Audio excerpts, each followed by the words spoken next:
Hello, I'm Peter Coyote, and this is a short message for young protesters and voters who are morally outraged by the war in Gaza and the aid that the Biden administration is giving to Israel and the suffering and the damages that are accruing to it.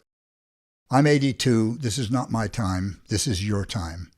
But I want to tell you about when it was my time and when my peers and I made a serious mistake that I want to save you from making. In the 1960s, when I was in my 20s, the Vietnam War was the issue.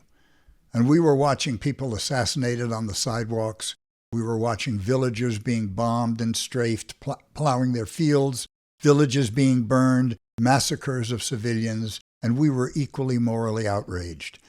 And the fact that this was being done in our name and with our tax dollars just made us kind of nuts. And our protests were often violent and outrageous, and they caused a lot of pushback from the general population.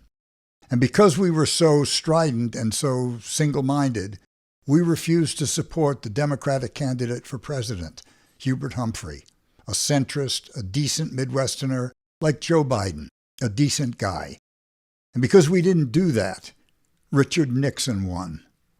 And then after Richard Nixon, one or two presidents later, we got Ronald Reagan, and then we got George Bush.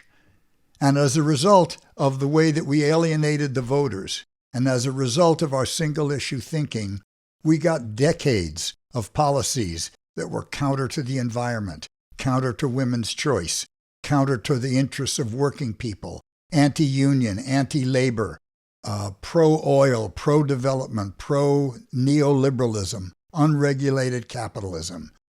And that happened because we tried to make the perfect the enemy of the good. And we didn't realize that life is not a single issue. It's a complex stew.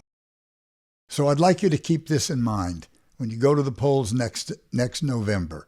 This is not an issue between two old, unpopular white men. This is a competition between two systems of government. Democracy, where if you lose, you get to fight again. Or autocracy, which is when you lose, you're done. And so is democracy. So please think on this and choose wisely. Thanks very much.